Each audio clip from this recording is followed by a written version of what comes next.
This is Tech Addicts.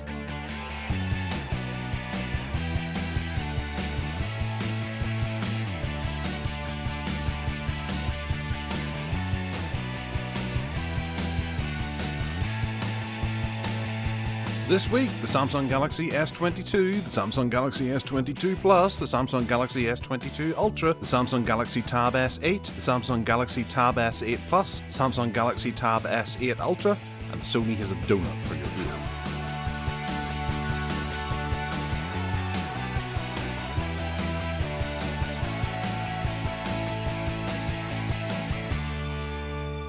Hello and welcome to the Tech Addicts Podcast. I am Mr. Hostman Gareth Miles, and this is Mr. Co-Hostman Ted Salmon. Hello everyone, greetings once again from the perfect North Wales day. Weather report quickly, no wind, drizzly rain, and nice and cold. Lovely. Snap from the Northern Irish side of things. It's a bit muggy. It's actually not cold outside. I was out with the dogs earlier, so it does constitute muggy. Mm-hmm. Yeah. I've got a nice cup of coffee in my hand, warming my hand up, so that's nice. Excellent. Stand by. And you sound like you're full of it. I'm always full of it. And you might have the cold as well. Oh, I see. No. No, I haven't got the cold. I've got just... Whenever you wake me up in the morning to do this podcast... like Morecambe and Wise. Yeah. I kind of roll out of bed and just about make it in time. And my sinuses are usually blocked up and I'm half awake. I don't do mornings very well, as you may have noticed. Well, at least our listeners will be able to go through the joy of listening to your sinuses unblock over the next hour and a half or 2 hours, depending on how long we manage on this show. Yes. All right, well, this is a very special show. It comes but once a year. This is the show of the 13th of February. We won't be doing a show around about the 13th of February until this time next year as well. So it's wonderful to have you here at this time. We also No. Hang on a minute. It's only on the 13th of February every 7 years, surely. Oh, no, there's a leap year. So the Sunday, the 13th of February, only happens every 8 years, doesn't it? Ah, but that's why I used the terminology around the 13th. Sorry, I'll shut up. Within 3 or 4 days of, because next year it'll be the 12th today, won't it? It Or depends if it's a leap year or not. Is it a leap year? I don't know. 2022. I think it is a leap year, actually. I don't know. Does it matter?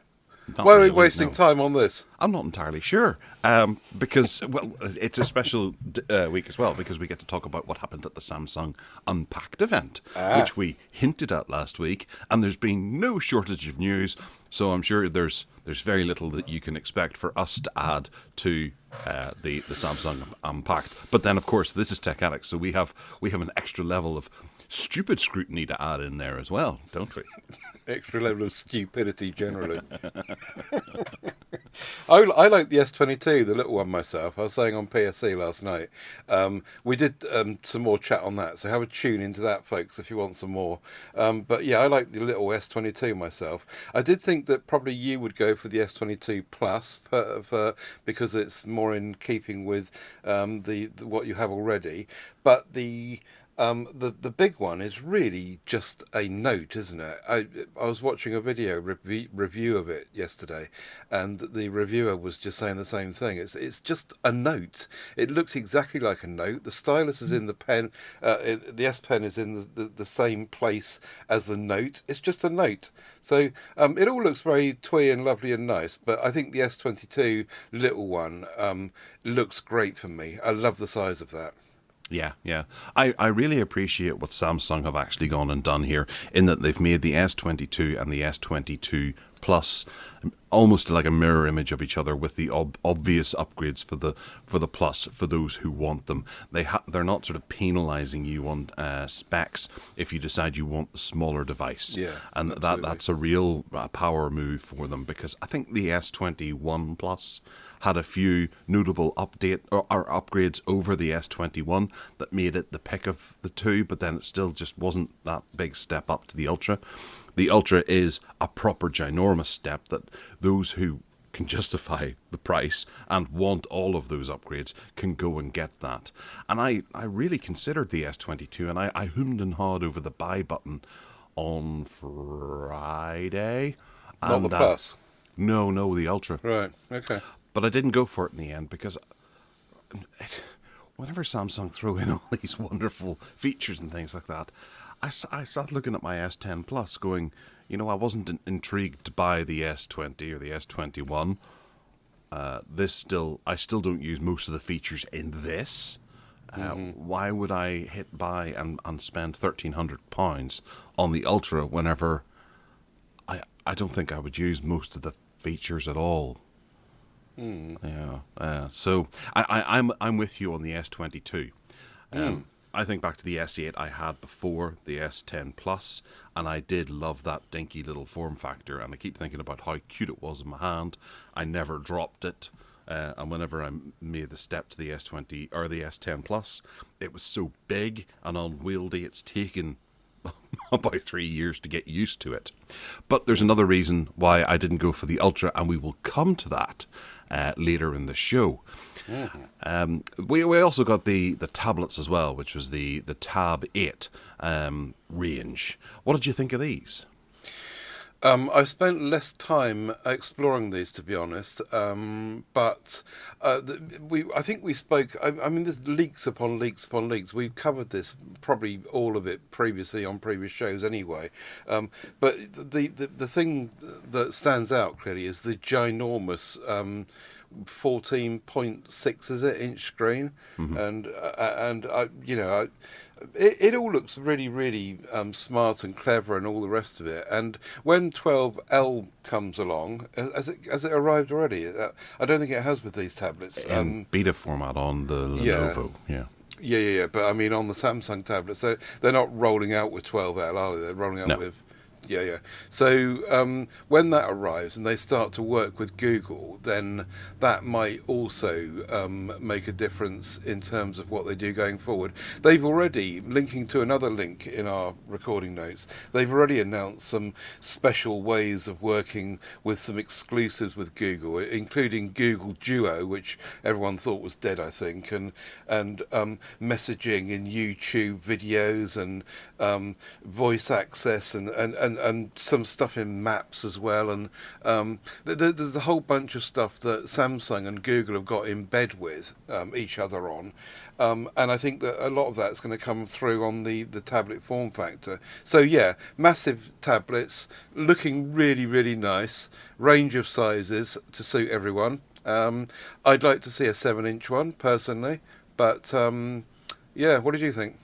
Well, I was quite impressed by them, although, as I think I pointed out last week, I very much prefer the idea of what they did with the Ultra and having the S Pen inside the form of the tablet, and they didn't go with that. Obviously, they weren't listening, and they didn't decide to go and restructure everything that they were announcing in time for the Unpacked event, redesign it all to appease me. And I'm a bit annoyed at Samsung for not doing that. They should have gone the extra mile there.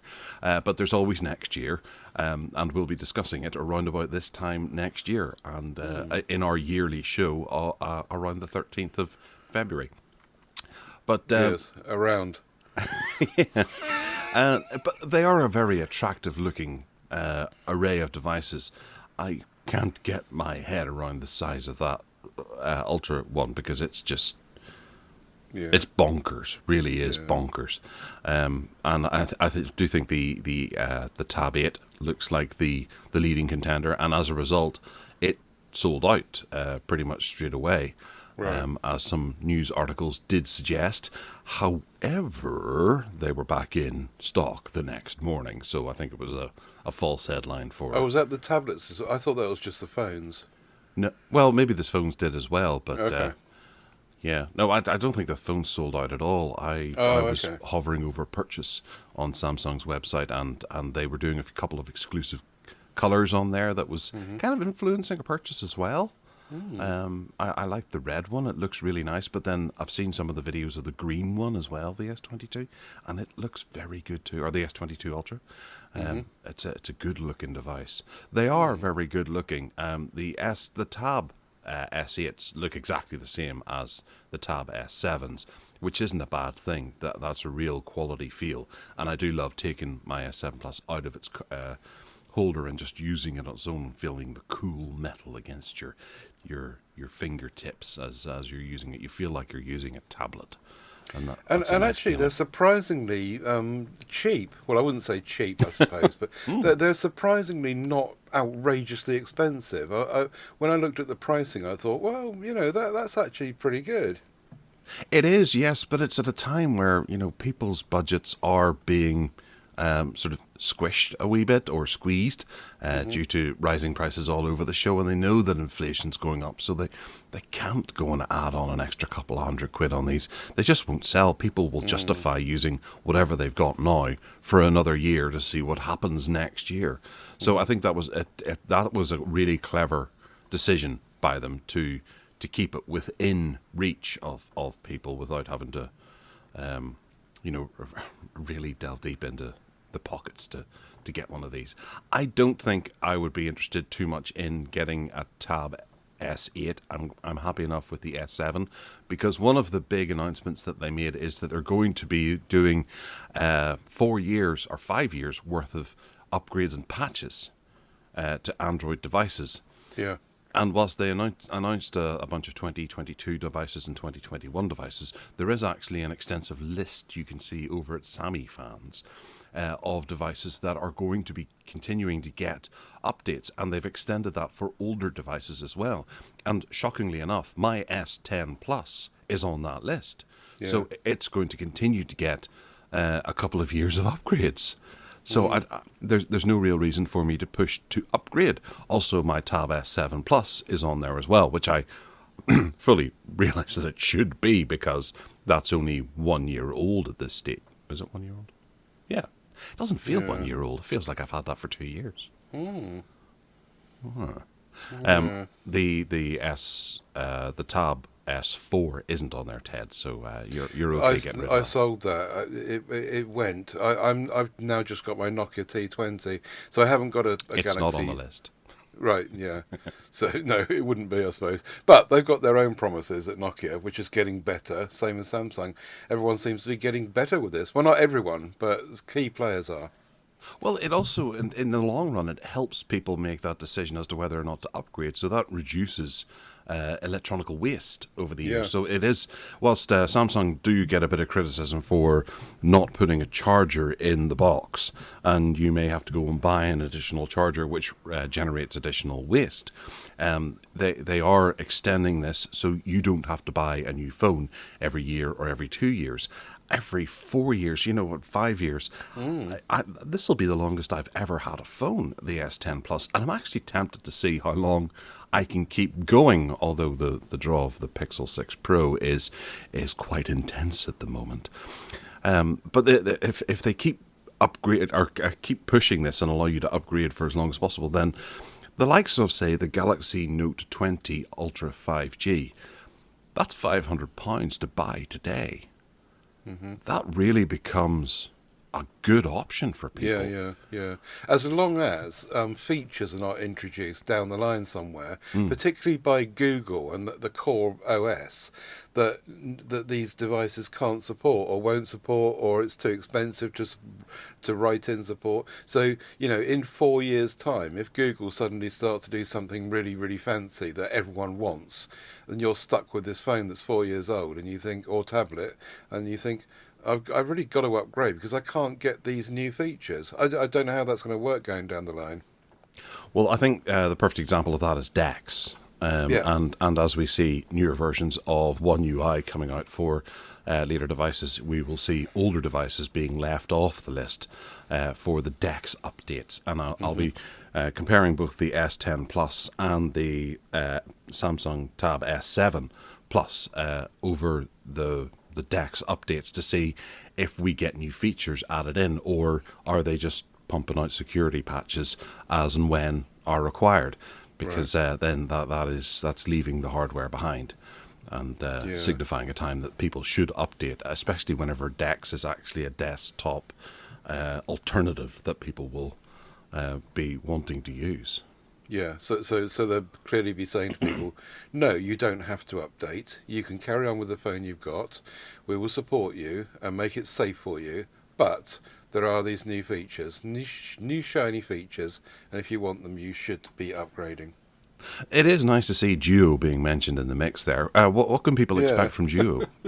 I don't know really. I thought Duo. I didn't know that anyone used Duo, but because of chats and meets and all, what we're using at the moment, which is Teams. There are lots of other tools out there, and as usual with Google, they push out a product like Duo, don't support it, and it kind of peters away. And I thought that Duo was going the same way, to be honest, and it was all going into these integrated into Gmail options. But it seems that there's new life in Duo because of this arrangement with Samsung, and they're going to be, building it into Samsung Tab S series tablets, and encouraging people to use it and make it all, essentially feature rich. To add rich features to it, so that the Samsung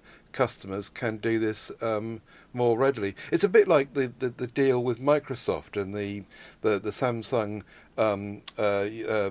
Your Phone application, and how Samsung got into bed with Microsoft, and that your phone application is streets ahead of anyone else's your phone implementation, and it's really, really nice to use with Samsung phones. So I think it's a bit like that.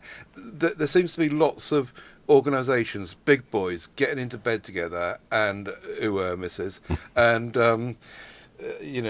making these things work, and in the case of Duo, I think personally bringing it back from nearly the dead. Well, don't forget, Duo does have a very strong foundation in that it's the platform that Google uses for Google Nest Home calling from device to device. If you want to phone someone over your Google Mini or your Home Hub or whatever you happen to have to someone else's, then it goes through Duo, and you have to set Duo up to do that. Okay. So that is I don't think people realise that, and I don't even think people realise that they can call other people on their Home Minis via this. But whenever they do, it will become quite an important feature, and it'll give a rock solid foundation for Duo to become one of the better and more important messaging systems. Why don't they use Spaces and Meet and Chat then, which Google have made a big song and dance about, which can do those things anyway. Meet, for example, baked into Gmail, I, as far as I understand it, does all that Duo does anything. So what you're saying is that Duo really is a home product, and this is a separate thing they're developing or continuing to develop, and then pushing everyone else into Meet. Perhaps the Teams customers going into Meet. But then Meet was set up as business side of things, and the pandemic saw Google's need to be able to open it up, because Duo was just person to person, which is fine for home to home. Meet was then uniting families in the pandemic, so it was never planned for that, but they were able to implement it. I suppose so, yeah. It all seems a bit like the usual thing with Google, though, that joined up thinking's not there. But my point, I think, is that if they've got Samsung on board with it, it will suddenly make it live again, even if it was at risk of being sunsetted. Yeah, it would be nice if they just took all three of them and threw them together and got rid of all the clients and just turned it into Google Talk or Google Chat again, that kind of thing. And you use it the way you need to use it, but they don't want people to be using it for business without actually paying to use it for business. Yeah, exactly. It could be an all-encompassing tool like Skype, for example, or what we're using now, Teams. If it wasn't so business-centric, they need to make it, rolled in together. Aye. Yeah. Aye. All right. Well, moving into the listener feedback, because we've just covered the news and we're doing listener feedback instead. Jeremy Harpham has written in on his 5G 3 mobile broadband trial. Ted, do you want to cover this because you're doing something similar? Finally, my area got 5G broadband from 3, says Jeremy. I can currently get around 240 down and 70 up on 4G. The 3 offer was £21 a month for unlimited data, including the 5G hub over 24 months. No-quibble 14-day guarantee return was what convinced me to try. My trial lasted 6 hours, though. Despite trying multiple but limited positions in my study for the router, I just couldn't get a consistent connection. I need the router to connect with my wired network, so could not try other rooms. The 3 hub only supports 24 devices for Wi-Fi, which is useless. But what are you doing? Stop fiddling around in the background, will you? Sorry, I was taking my jumper off. Where was I? Oh yeah, the 3 hub only supports 24 devices for Wi-Fi, which is useless, but typical.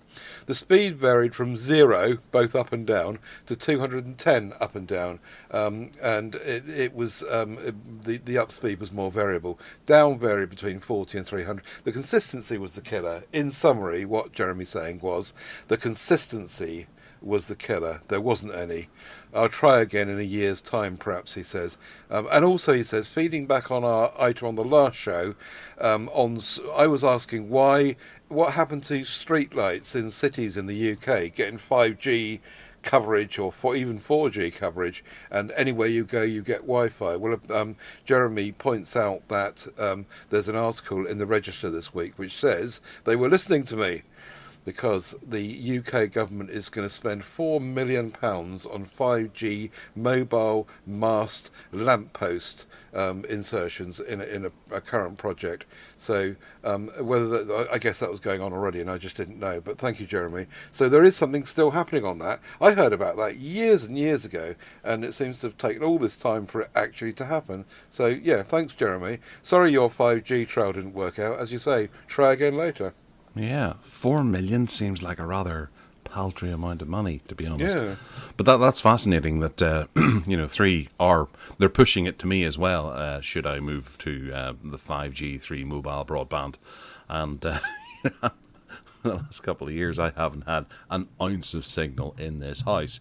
Yet They still feel the need to do this, and I do kind of want to, out of perverse curiosity, do it and then send some of the speed tests back to them and say 0, 0, 0, 0, 0, 0, 0, 0, 0, and see what they have to say to that. And they'll go, oh, we're still upgrading your network. It's been 7 years that we've been telling you that. They'll have your money by then, so they won't care. I know. It's... Yeah, if they want to roll these sorts of 5G through mobile broadband out, they need to ensure that people can actually use them, because it's just going to be a farce at the end of the day, and people are going to be lumbered with contracts that they can't get out of. You got your 14-day cooling off period, and if they can provide that to you for 14 days and then drop it after that, then you're screwed. Yeah.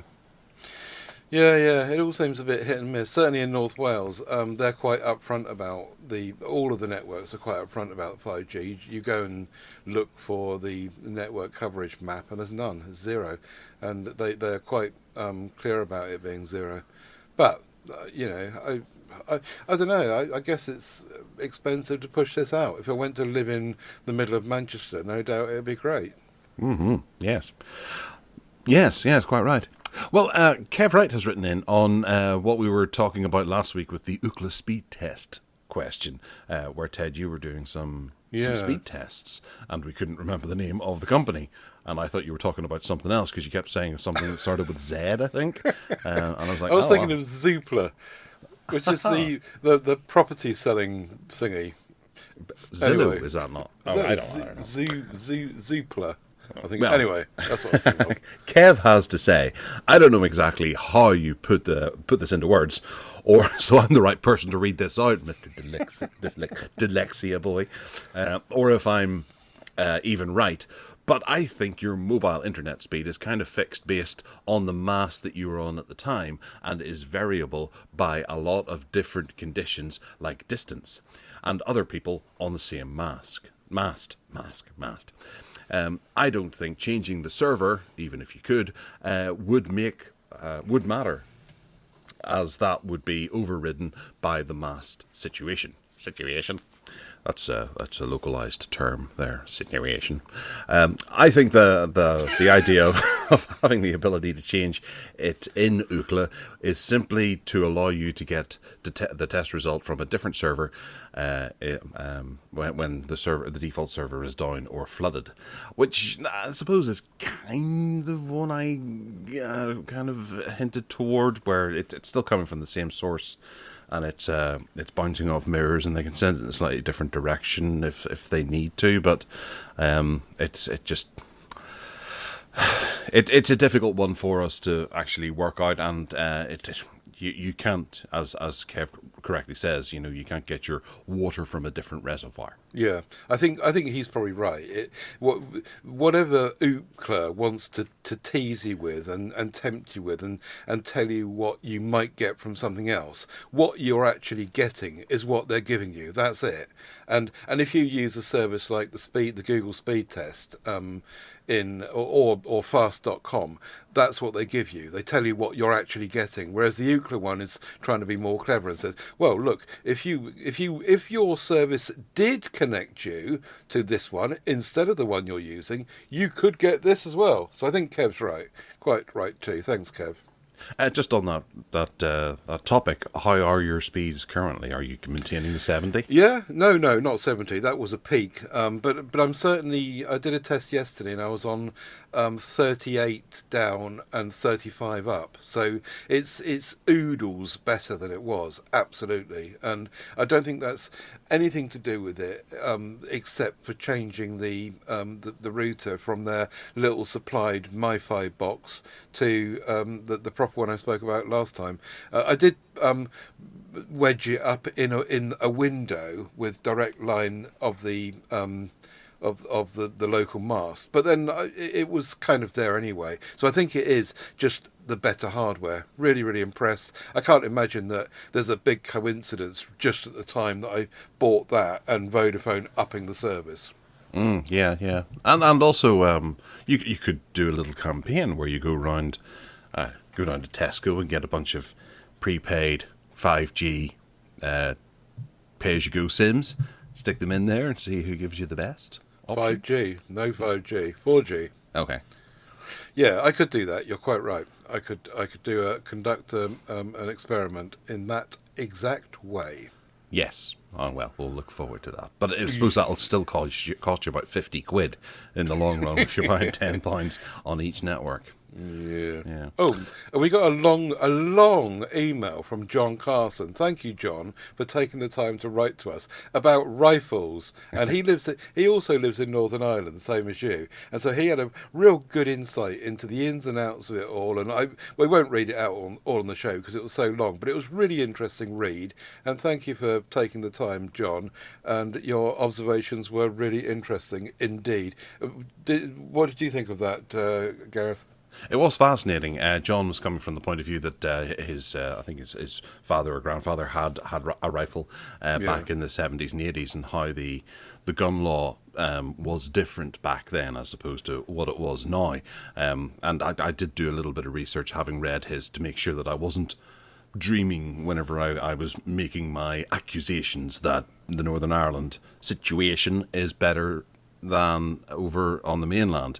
And it is because on the Good Friday Agreement, our gun laws in Northern Ireland changed to that of what they have down south, because there's a large pool of the population who don't believe that the UK government is the appropriate government for this country, so they do not align their views with that government and would defy the law. So we'd end up having to arrest massive amounts of people because they're going with the southern government rulings and things like that. So they had to kind of make things a wee bit more equal whenever it came to setting down laws. And as a result, our gun law here is a wee bit more relaxed than on the mainland. But we went back to John about that and just clarified that, we're all wrong and we're all right and everyone's great, especially me. Anyway, moving on. Ted, your homework was to plug in your Google TV thing. Oh, yeah. And have a go. I did do that. I plugged it in and I turned it on and I thought, this is just pointless. I can't see the point. If anyone's got a Roku, it does. You were right. The Google TV thingy now does have Amazon Prime Video, which it didn't have before. But it doesn't do anything that the Roku doesn't do, and I just don't get it. And I also can't put my my Plex service through it, which I can with my Roku box. And I can't see the point. What is the point of having that over a Roku? What are Google trying to attract people with? I don't get it. Plex does work on Google TV. Does it? Use it, yeah. Oh, sorry. Dan Dealey. Okay. All right. I hadn't explored that properly then. All right, so that's 1 point back. The one thing I would say that it actually lacks of all the things is the Play Movies app is not on there. It's more kind of baked into it, which gives you a slightly less satisfying service than you get on the Roku app, where you can go in and actually see poster art. So often is the time that I'll go on to my movies, and you can't easily get a big library of all the movies that you own, and you click on a film that you're thinking about watching, and it doesn't actually have any art. And if you click on that, it says you may be interested in buying this, and it's the same it's the same film, but with art. You're like, Right. what? Yeah. Why are there 2 copies of it? You weirdos. I thought that the Play Music movies was actually going through YouTube now. I couldn't even find that. Yeah, it's more. I think there is a library function built into Google TV that shows your movies. Right. But it's not quite focused on your movies. There's other stuff in there that you could end up buying if you're not careful. Okay. Whereas Play Movies and the TV shows that are on there are ridiculously confusing. I get so frustrated. I'm trying to watch through Futurama, which I bought on Play Movies TV. Yeah. And sometimes I can download it to my tablet. Sometimes I can't. Sometimes it says you need to buy this episode. It's like, but I bought everything. I bought the big box set. It depends on which way you go into it, and it recognizes that you own it. So it's been like this for years, and they've never bothered to fix it. Just Google are rubbish at sorting this out. Apple have an amazing system, and as does most of the other online streaming companies, but Google just can't get their heads into this. And say, for example, 4K as well. They only have a handful of 4K titles. Yeah, maybe sort of a double handful possibly now, because they've expanded it a wee bit. But it's nowhere near what it should be. Whenever Quiet Place 2 came out, I thought, well, I'm going to go and buy Quiet Place 1 in 4K. And I have Android TV boxes and Roku boxes. I couldn't buy it anywhere. I would have had to go and get Apple TV and buy it through Apple TV in order to get the 4K version of it. I could only get 1080p, which really hacked me off. So, yes, Google TV isn't quite there yet. And I wish Google would pay it some attention like they are doing to Android tablets now. And also, I do believe that it doesn't as efficiently stream as the Roku does. I don't know if there's any logic in that, but it seems to me that buffering and streaming and anything equal that I tried with the Google TV just takes longer, and it's more likely to be less of a stable connection than with the Roku. It seemed to me as though the Roku was just doing that job better. Well, I suppose that's because that's what they focus on doing, whereas Google kind of throw something together and chuck it out, and then they'll maybe address it again if there's a big issue. Mm-hmm. If there's enough people complaining about it, but not as many people use it, and most people are casting anyway to it, which works quite well. I have had my issues with that in the past and voiced them, but that's where their focus is. If they see things are streaming and the executable runs okay for that to happen, then why bother? People can just damn well wait for a minute longer. And Yeah. I do get that. But the stream, if you're sending stuff, casting from your phone to the TV, it's still is downloaded. It still comes from the internet. It's not going straight from your phone to the TV. No. It goes out and comes back. So the streaming thing is still there. Yeah. But it's not their. Well, the streaming part of it would be more of a focus, and they've got that working pretty much to a T. But they're not prepared to look at it every day to make sure that it's doing as well as it should, which Roku are able to do because it's their bread and butter. As you know, I'm the first person to want to be completely in bed with Google on everything I can, but to me, the Roku is just far superior. It's a much better service, and it's much easier to use, and it's better quality. Yeah. And also, Google can't fit in your bed because Anna de Armas is in there and Olivia Cook's in there. And Gemma Chan. Gemma Chan too, yeah. You have to kick one of them out to get Google in. Google's quite big too. All right. Well, so in the news, we have mentioned in the past that there is a bit of a chip shortage caused by the pandemic, and also a distinct lack of materials to make chips out of. But the European Union has invested $49 billion, as opposed to euros, into a chip plan that shows a shift on the global economy. Ted, do take us through this and try not to mention that you want Ursula von der Leyen in your bed. Lion. Yeah. Who? Oh, she's the European Commission president. She has very nice hair. Very nice haircut. Very nice hairdo. I've got to admit that I haven't even read this article. The European Union has announced a £43 billion plan to overcome its dependency on Asian computer chip. Yes, I did read it. I remember now. It was about a week ago. As governments and businesses around the world battle with global split. Yeah, right. Okay. So. What are they going to do, was my question. Are they going to start to encourage European companies to go into manufacturing the same as Asian companies can?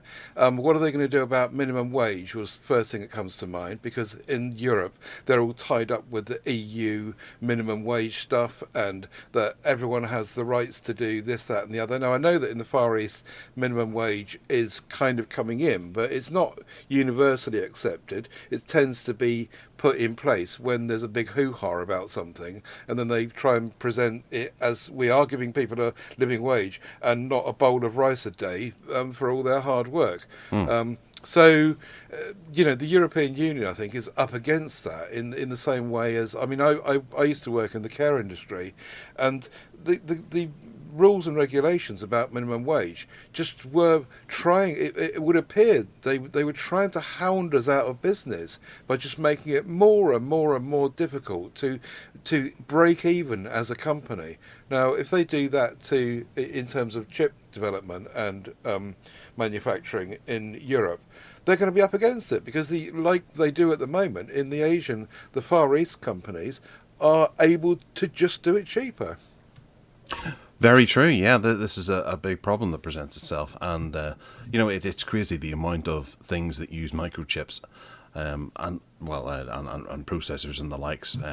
There's a wee list that they've put together with cars and dishwashers and all sorts of things that actually require all kinds of different levels of chips to be produced, and there's only a certain amount of places that can do it. Yeah, it's a worrying reality, but at the moment I think it's one of those things that is so in need that they just reckon that the consumer will pay whatever they need to in order to get whatever it is they want. Yeah. Harley-Davidson in the US, apparently, are saying that they're going to have big increases. I don't know why that company's been picked out. But in Europe, the UK's biggest private employer, I didn't know this, Tesco, is the UK's biggest private employer, and it said that there's going to be tighter supplies and inflation will hit 5%, and the worst news of all is the price of beer will be rising. Well, don't forget, I remember Donald Trump saying that he was going to be, there was something to do with Harley-Davidson in particular, by putting increased costs onto manufacturing and exporting to other countries. So maybe that has something to do with this, and it all boils down to basic additional funds or additional prices being put on to exports as well in an economic international trade war. Can't believe I'm saying those words on Tech Addicts. Aren't we supposed to be farting and burping and being silly? I do have to admit that all this kind of high-flying finance is a bit over my head. But the bottom line, I think, is that it'll be interesting to see if that plan is going to be able to fix it when stuff is just so cheap coming out of the Far East. Yeah. We have to be careful that we don't enter into territory that we're not comfortable in, because we could end up being UK ambassadors being sent overseas to be able to negotiate things here. And we don't want that to happen. Yeah. I haven't renewed my passport. You haven't renewed it? No, I haven't yet. So if they were to suddenly ask me to go to China and broker a deal or something like that to get new microprocessors, Z80 processors into the latest phones, then we'd be in trouble, big trouble. I think you better let them know, really. Possibly, yeah. I'll send an email after the show. Yeah, good idea. Speaking of, NVIDIA's acquisition of ARM has kind of collapsed. Although ARM is walking away with 1.25 billion in their back pocket, or SoftBank, the current owner of ARM, have made quite a bit of money out of the whole thing. Ted, what happened here? Stop asking me about articles that you put in the show notes and know all about, and I know nothing about it. Did I put this in? Oh, right, okay, I thought you did. No, I didn't put it in. I don't think I did. Well, maybe I did, but if I did, I put it in for your benefit. Because as soon as I see the word NVIDIA, I think, Gareth. Excellent. Okay. Well, I do know that NVIDIA was attempting to purchase ARM, and that was really going to do things economically and internationally, and they're not going to do that now. Right. So moving on. Yeah, sorry. I'm sorry about that. I hadn't read the story at all on that. I do apologise. No, I saw it earlier in the week, and I thought, I'll have to read that before the show. And then I forgot with Bats in the Belfry. Let's get back to more important things like Nintendo. Absolutely. There's a new thing coming. It's not entirely a new thing. It's just it's a newly manufactured way of doing something that does actually exist already. There is a cart reader that allows you to download the contents of your gaming cartridge, whether it be Nintendo, Super Nintendo, or Nintendo 64, Mega Drive, or whatever, and Game Boy. Yay! You can plonk your cartridge in this and it'll download the game, rip the ROM so that you can play it on, say, an emulator, but crucially, it'll download your save data as well, because older Nintendo cartridges and Sega cartridges had a battery inside them that they used to be able to save information. And if that battery dies, then you lose that save game information. After that generation, then the likes of the PlayStation, it had memory card, not what were they called? Memory, little plastic things that you shoved in above the controllers, memory cards, basically. And you could save your information to those that didn't require battery backup. So these did, and the batteries can go, they can leak, they can die, they can run out of power if they're not used terribly often. So these devices allow you to download and dump that information if you've got a particularly large or important save game that you want to save because you have been playing it, or you did play it a lot when you were a kid. Case an example. No, that's not. That's actually on the PlayStation. There was a fella who had Colin McRae Rally or one of the games, and he found on the memory chip that his father, who had passed away years previously, had completed a game or a race, and whenever you played that game, the ghost car of that race would pop up, and he was able to race his father up until the point that he actually beats his father in the race, and the ghost car would then be replaced with his car as opposed to his father's car. So he always lets his dad win the race, even if he has to stop just short of the finish line. But he can go and race his dad, it's a really nice idea. So you can grab those treasured memories of old cartridges and download them to your computer to be able to play in an emulation environment. And it's a good-looking little system that you can do it. It's not entirely new. They have been around for a long time, and that is, in fact, how we managed to have so many ROM rips that are available for people to go and get and put into emulators nowadays.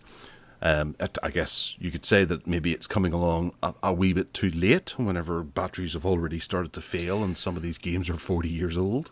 Well, I was going to say that I remember we had the SNES,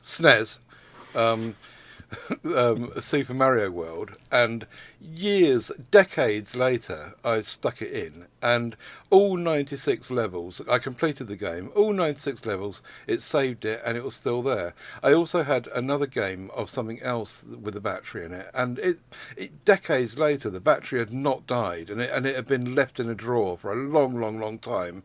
And my second observation is that the Nintendo people and other game manufacturers, writers, coders, presumably will be very unhappy about things like this coming out because they want people to do the decent thing and give them some money. However, if you can no longer buy these games, then then I guess they can't argue about that. Is this going to be openly available? Oh, it's called Save the Hero Project, and it's going to cost £70. Yeah. £70 to buy one. I don't know. Have you got enough games to justify paying £70 for this? I don't think so, no. And I don't think... I don't have really any of my original cartridges that I had back in the day, save for one of Burning Rubber on the Amstrad CPC, or the Amstrad 464 Plus, which doesn't have save games. Okay. But the one you have would be worth doing this for, but would you pay £70 to keep it? Isn't that important to you? No, it's not. The fact that I can occasionally put it in and look at my completed Super Mario World game is not enough to want to keep it forever. Nothing lasts forever, does it? Except me. No. Well, there is actually, having looked into this, whenever you go to get a ROM, you can actually download different ROMs, one with the entire game unlocked, as you have. So you can download a ROM with a save game that has 100% of everything done. So you can have free reign of all the features. Wow. Because that's one of the hardest things whenever it comes to these games, is actually sitting down and having the patience to play through the game. That's the point, isn't it? It is, but where we have very busy lives now, and you're not a teenager anymore with time to waste, with time to burn, or a nursing student with nothing else to do, Ted. Yeah. You don't have the time to sit down with Sonic in World 1, Level 1, and work your way right through to the very end and unlock everything along the way. Right. So why not go and get it now, and then go and experience things that you may not have never seen in a game?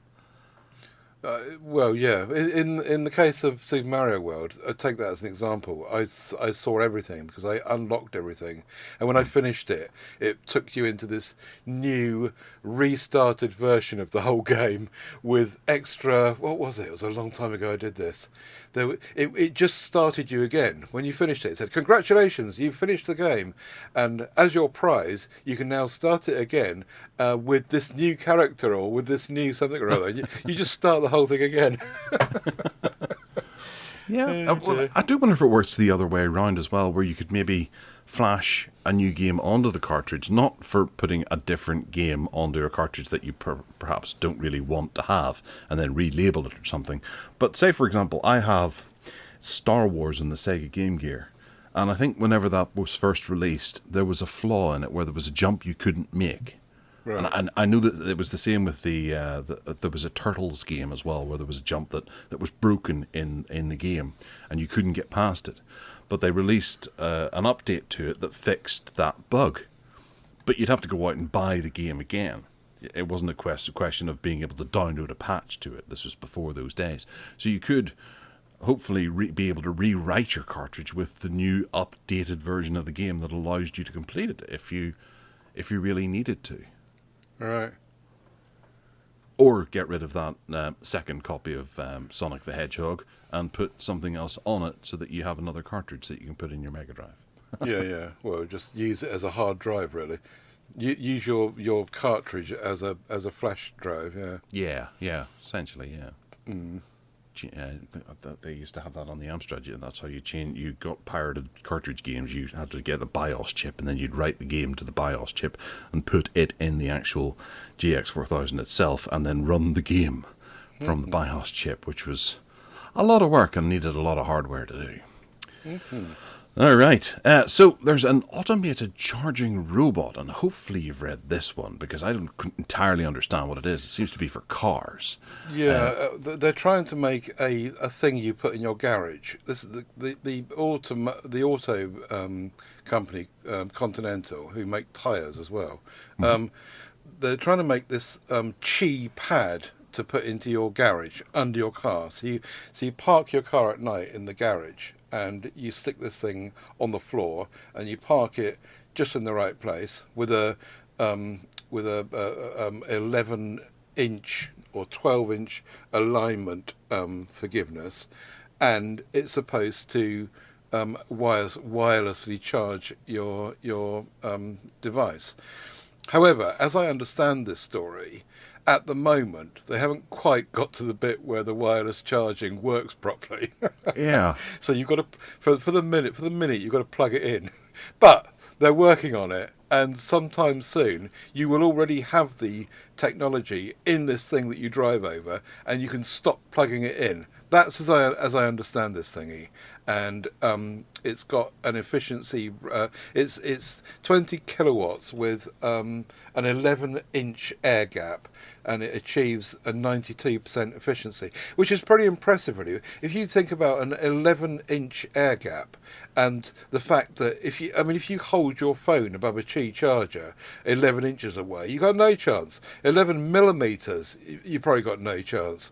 But this thing, sitting underneath your car on the garage floor, I think it's a really good idea. They've obviously got some technical hurdles to get over yet before it's going to work properly, but it's a move in the right direction. It stops you getting out of your car in the night time and plugging it in. Problems for people that don't have a garage, I guess. Yeah. I suppose you have to get permission from the council to embed it in the road. Yes, true, yeah. But yeah. I suppose that if they were to scale this up and then put it into car parks and things like that, so your car is actually charging, and you stick 10p in the meter, then you'll be able to charge your car while you're away shilling? shopping. A shilling, yes. A shilling? Yeah, anyway. it's good. It doesn't look like much. It actually looks like a sort of weird snowboard or something like that. Yeah. But if this could be implemented, it would certainly give people reasons to start using their garages again and clear them out of all the junk that's in there and actually put their car in it. You've got to worry about the inefficiency, though. They say there's 92% efficiency, but I'm not sure that I would believe that, really, because that a huge gap to pass the current across, I don't know, just seems like a bit of a tall order to me. Yeah. But see, the one thing I like about electric cars is that you can, I think there's a button you can press, and whenever you're getting ready to go to work, the car will sort of defrost itself and get ready for the day ahead and prepare the car so it's warm for you to be able to walk out and get into. Having your car on charge all night allows you to do that, but where you're walking back to your car after work or something like that, you can hit the button and it could jump into gear and get that ready. And having something like this underneath it means that you wouldn't have to necessarily dip into the remaining charge stock that you have inside the car in order to do that. But then I don't actually know what percentage it would use to get the car ready to run the air conditioning and things like that, to demist the screen and heat up the engine and stuff. Yeah. It does sound like it's a bit of a technology in progress, but it's an interesting one. Interesting to see someone working on it. True. Well, another thing that's in progress is that there is a vinyl pressing plant opening up in Middlesbrough. Yay! I don't know exactly where Middlesbrough is, but I've got a funny feeling it's somewhere in the middle of England. No, it's on the northeast coast. Of course it is. County Durham kind of way. I used to live in Durham. It's a lovely place. Anyway, Middlesbrough. Yes, some smart Alec has decided to open up a record pressing plant and because of the upsurge in demand for vinyl. Apparently, in 2021 there was an 8% rise on the previous year. I'm on board with this, as you know. I love the whole vinyl thing, and this guy who set this up is aiming to make 50,000 records a month. And specifically he's obviously involved with the Northeast quite a lot, and he's specifically trying to help Northeast artists. So he's also got a bit of a passion going on there for people who are trying to create music locally up there. So yeah, I say good luck to him and well done, and I really hope it works out and that he can make a go of it. Good for you, Squire. 50,000 records a month implies that a lot of them are selling. Yeah, I think they are. Well, they're not selling compared. Mind you, did you see that article this week about the re-rise of CDs? Yeah, just as vinyl's going to take over, and everyone's saying yes, vinyl is the new thing. Now they're saying, oh, actually, it's about time we did a retro CD thing. We've done retro vinyl, we've done retro cassette tapes. Right, CD time again. And so everyone's going to be told how much how far superior their digitalized music is on CDs, and Steve Litchfield will be all over that one because he always claims that, and it's just different, and I just hope that the vinyl thing keeps going. Yeah. Is it one particular type of vinyl he's doing, or is he doing the whole range? Does that include 70s? Because they were made out of something slightly different, weren't they? If memory serves. 78s. 78s, yeah. Oh, right. No, I don't think 78s are... I don't think there's any mention of 78s, and I don't think there's any reason why they would be coming back, because the 33 and 45s, the 12 and 7-inch discs, are the ones that are probably more efficient. The 78s were thicker, and I think you're right, they were made of something different. And most record players now don't do 78, so it would be a bit of a cul-de-sac, to be honest. And there's no mention actually of 45s here. It may be just 12-inch albums that are being done. I've not seen new 7-inch 45s on sale anywhere, I don't think. I'm not sure if they're being pressed, are they? I don't know. I have no idea. It doesn't mention it in the article. But I was in, actually, I think it was Lidl a couple of weeks ago, and I noticed they had a huge stock of vinyls for £3 or £4 each, and I was like, oh, right, okay, there's nothing I would possibly want to own there, but it made me think that perhaps vinyl production was on a limited lifespan anyway, if Lidl are starting to do them. They were beside the 2021 calendars that they were trying to knock off. The bargain basement. This is the Woolies bin, the Woolies bargain bin. No, I remember the stand coming to Sainsbury's when I first started getting back into vinyl, and I noticed about a couple of years after I started in Sainsbury's they introduced a stand, and sure enough there was the top selling vinyl records even in Sainsbury's. So Lidl's has probably got their stock. yeah, it's well, I think CD. I am still excited with CD. I've never really left CDs alone. I do have a large collection of CDs, and I'm still buying them. Just the other day, I got a copy of the original score from Midnight Run, which hasn't been opened since 1988, and I got the joy to open that. Mm-hmm. Oh, what a movie! Because I think that's the ultimate way to complement your favourite movie, is by owning the soundtrack as well, right, and being able to keep it with the movie, and they just look good together. Sometimes they even give you the CD away with the actual Blu-ray or DVD that you happen to be buying, which is one of the most beautiful extras you could ever ask for. But yeah, I think I don't want physical media to go away, and we've had this conversation before. Long may it live on. So Alex Doby, over on Android, where Central, isn't it? Where he works for? I can't remember now. He's had a play with Android L on the Lenovo tablet that it's currently being sort of beta tested on. It's raised a few concerns, and he's put together a wee video you can watch online. Ted, did you watch it, and did you glean any information on what to expect from Android 12L? No, I didn't. Oh.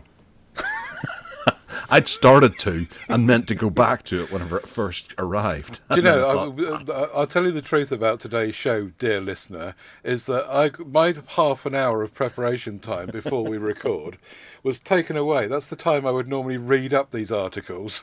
And Gareth wanted to start early. And so I'm completely, even less prepared than usual. And I got to remind myself about all these articles. What I will say about 12L is that it looks impressively interesting. And this article, I think, is about, we've seen Google. We've already spoken on this show already about Google abandoning projects. And if this is what this is about, is that yes, we're on board with tablets with you, Google, but let's see you taking it seriously. Let's see you committing to it. Now, you could argue that the release of 12L in itself is a commitment to it, and that's fair enough. And let's see you supporting it properly going forward. Obviously, 12L is in beta. There's going to be problems with it. And to be honest, I didn't watch the video, so I don't know what the problems are being highlighted. But there's clearly going to be problems with a beta, whatever it is. And I think that folding phones and tablets and the being pushed out to Chromebooks as well, it's all really, really positive on the part of Google. But we know what Google are like, and I along with hope that they're going to take it seriously and make the beta good and make the outcoming 12L work properly. I see that Microsoft are committed to it. I was looking at the Surface Duo, the original version, which has just got Android 11 on it, and I noticed that they have committed to putting Android 12L on that original one. Forget about the second generation. They're going to put 12L on that original. So, I think that generally it is being taken seriously. Did you pick up any things that he was saying that were rubbish about it? Well, I only got up to the point where he did sort of a retrospective of Android 3, was it, Honeycomb? And how I think he describes it as bad, but I remember it being pretty good because I was waiting for it and got excited about it, and I still have a Motorola Zoom. The Zoom, yay! Yeah, which has Honeycomb on it, and all of its quirks. But I think the secret to making Android work well on a tablet is with any larger display. It is split screen mode, and that's where it needs to really work, and having dynamic apps that they all resize if you're using a split screen, and that's the main crux of it here. And it seems that Google's not the one that was really pushing this initially. The likes of Samsung and things like that. I think Samsung did split screen mode first, for what I can remember, with one of their Notes. I think it was the Note 4 and the Note 3, and you could have two apps open at the same time on the screen. Yeah. And whenever I saw that, it was like, well, why can't this be the new norm for tablets? And because they're making a 12L, which is a dedicated version of Android for larger screens, that means that they may have to make a 13L as well and a 14L, and then it's a version of Android that they can drop away if they decide, or if they so need to. If Android carries on and they decide, oh no, Chromebooks are taken off, or Fuchsia is the one that we're going to be using on tablets, and then a load of Android tablets that maybe have been purchased in the next couple of years get laid to waste because the L variant doesn't work. It never made sense that Android 3 Honeycomb was tablet only, and then whenever they made Android 4, they didn't bother with the whole tablet side of things, and things were left in Honeycomb. And if you wanted a tablet, you still had to have Android 3 on there. 4 and 5 came along with no necessary update to Honeycomb, the tablet operating system. So. When we see this rolling out, I think one of the most important things that Google need to do is to make sure that it goes out to Chromebooks as well, so that it covers that whole end of things, because that's where an awful lot of Android tablet folk have moved to, or a good portion, and if they can. You can move between them. You can have a Chromebook and a tablet, or you can pick and choose what your next upgrade is going to be, whether it be a Chromebook or a tablet, because a Chromebook is the best of both worlds, and especially if it gets 12L, you'll have no fears going forward. And foldable phones as well will obviously need this too. So hopefully Android 13, which we're already seeing alphas and betas and things like that being tested, they don't seem. Yeah, the developer preview, is it? Yeah. No one's really not mentioning that has large screen display support built into it. So that makes you think that 12L is a point. Separate, yeah. Yeah.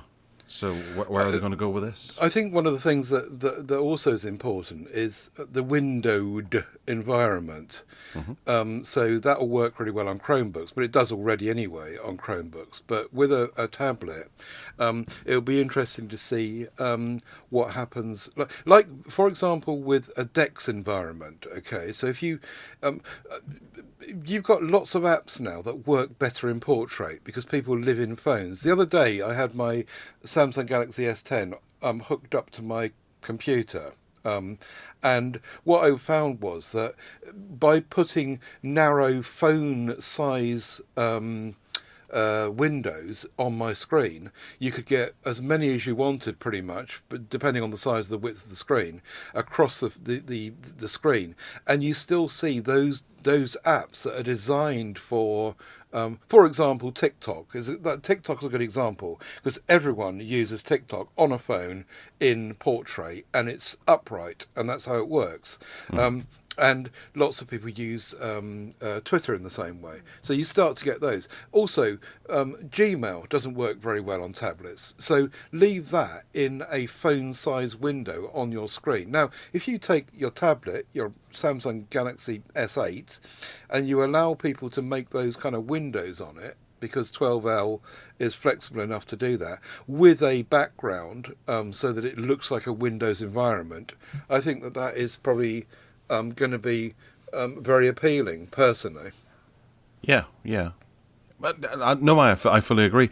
And the problem with tablets is that the focus really is on landscape over portrait at the moment, so that it can line up with docs and keyboards. Yeah, of course. But if you wanted to open up a Word document or something, then you could open up that in a window above everything else, or take up 2/3 of the screen with that and have your TikTok off to the side still, if it's a windowed environment. What an annoying distraction. Well, we'll see what happens as this rolls out. I hope that Android 12L drops quickly, and we can all experience it and draw our own conclusions going forward. Right, now, going forward in this podcast, can you just assume before you start that I haven't read it? All right. Well, I can go with this next one because I was actually invited to the event on I think it was the 10th, and some naughty soul had to sign an NDA and then wasn't able to make it in the end because I had to go into work that day. But some naughty so-and-so has gone and leaked it so we can actually talk about it. But Sony are going to be announcing on the 15th of February a new donut-shaped set of earbuds, which are really quite swanky, and I think they're quite impressed with what they've done here. Because they, you put them in and you can control them with your fingers as you would mostly expect. But you can touch your ear itself and actually control them from your ear. What? Yes. Which bit do you put in your ear? You put the donut bit in your ear? No, you put the other bit. The other bit in your ear. Okay. The one that says Sony on it. Yeah, that goes in. Okay. And then the donut bit goes down in the space below that. Okay. If that makes sense. And then whenever you touch your ear, I think the air goes through that donutty thing, and it I like to think of it as maybe a combination of headphone and bone conducting in a way, where there's vibrations going on that work around your ear. Right. It's bonkers, but we'll see on Wednesday as to how this works. So it's worth very much tuning in to see what's going on there, because it's only 2 days away and it does look pretty good. 12 o'clock EST, whatever that is. Yeah. And from what I gather, one of the people I do know attended the event, and they say it's something else. I don't know if that's just them fobbing me off with, it's not what you think, it's something else. Oh, hang on a minute. Here we go. It's 5 p.m. GMT. Yes. Right. And the naughty rascals over at Win Future broke the NDA, so they won't be going into Sony's events in the future. Very, very naughty. Yes, Mr. Mobile Man Dan, friend of the show, has a good article up on his website regarding the Explorer X5 Play. This is a kid's smartwatch that I actually clicked through this morning, and it doesn't seem to be working on EE's site. Maybe they've taken it down, or maybe something's popped up with there's a problem with it. But this is a smartwatch that you can equip your child with and keep an eye on them, and it's somewhat fitness focused. With a bunch of extra things involved in it as well. Now, it comes on EE. It's got 4 gigabytes of data attached to it. It's £12 a month, and it's a 24-month plan. So it's one of those cool things that I think people have been looking for their kids, to keep their kids safe and to make sure that the kids are getting the appropriate amount of exercise, because. We did buy my son a Fitbit because we were a bit concerned about the amount of time he was playing on the PlayStation, and we walked in and noticed him doing a Nescafe shake because his Fitbit was buzzing at him to get up and go. It's like, no, you're defeating the purpose there, son. And he's like, I'm trying to use the controller and this thing's vibrating on my wrist. It's like, yes, because you need to get up and do a bit of exercise. Go do exercise now. Now he's worked out that the easiest thing to do is actually to take it off his wrist. Yeah. But it covers... Put it on a pendulum. Where fitness apps usually cover you for doing all kinds of crazy workouts and things like that. This is more focused on popular activities that kids generally partake in, like family walks and bicycle riding or playing football and those sorts of things. So there's no sort of intensive weight training for an 8-year-old on there, and you don't have to worry about them stunting their growth by working out too much as well, which is actually a problem that a friend of mine had, because he started working out too young, and he's only 4'3". Well, he's not really. He's a bit taller than that, but we like to point out that. But he stunted his growth by lifting weights when he was too young. Wow. Do you think you'll have one of these? I think I'm too old. Oh. I'm nearly 60, and I don't understand exercise. It's interesting. They've kids, yeah. And when I was younger, I obviously did do lots of exercise, but then it was a different world. Then we didn't have mobile phones and PlayStations. It's interesting that they're giving rewards as well. You get Explorer coins for every 1,000 steps taken. Mm-hmm. So presumably you can go then to get something. Oh, you can give it to good causes. I'm not sure if that will motivate kids, but hopefully it will. And it's many sweet shops. They should be able to give it to sweet shops. Down at Woolies. So £12 per month. I don't know. You're a parent. £12 a month for a 20, and you've got to sign up for a 24 month plan. Does this also enable kids to not have to carry a phone with them, or does this talk to a phone? Are they hooked up? I think that it hooks up to yours, to your Right. app infrastructure. But the one thing annoyingly that it doesn't give me information on is the fact that I don't know if it has GPS included in it, right. Where you can keep an eye on your kid. Yeah. You know, you kind of imagine that Mel Gibson style mode where whenever your kid gets snatched, you can give chase in your car and you can see, oh no, they're going down the carriageway at breakneck speed, so you can track them down to the old warehouse or carpet making factory and have a bit of a shootout at the end of the day, you know, whenever that sort of thing. That sort of thing. With an air rifle. Careful now. But I hope that it does have that sort of technology built into it as well. That would be... It's not very clear, is it? Better. And it's also only on EE, which is a bit of a limitation, I suppose. But then it's an EE project. So I suppose it would be. Yeah, yeah. Well, I imagine it's probably assisted GPS in there anyway, so you'll be able to find out that they're in the carpet factory, just not exactly where in the carpet factory. Yeah. So you'll have to slowly move through with your gun poised, taking out Russian separatists at every corner, offering wisecracks along the way. All right, Lenovo Legion Y700 has come along, and this is a little gaming tablet that is focused on, as I said, gaming. It features some specifications inside it, which are all right, I suppose. There's a Snapdragon 870 system on chip. It's got 120 hertz of refresh rate and a 2K native support. It's got an 8.8-inch screen. It looks really thin, and as the very short advert shows, it's pocketable, very pocketable, but it's targeted at the youth who are playing their PUBGs and their Fortnites and Call of Duties and things like that.